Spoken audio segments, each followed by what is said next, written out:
Sir, ask lang po, if 35 years in the service ka na at 60 years old, ilang percent kaya ang avail mo sa pension?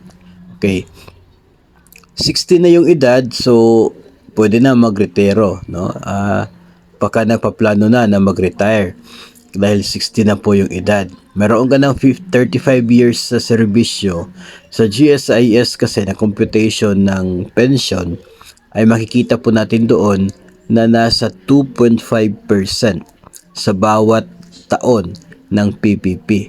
No? So kung inyo pong PPP ay nasa 35 years na, yung paid premiums ninyo 35 years, 2.5% po bawat taon. So nasa 87.5% ng inyo pong average monthly compensation ang inyo pong pension.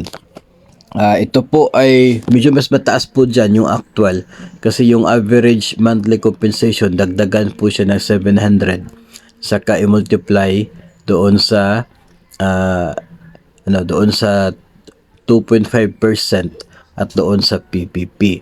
So pero close po ay nandyan po sa 87.5% hanggang 90%. So yun po yung makukuhang pensyon ninyo. Hindi po yun sa basic pay ha.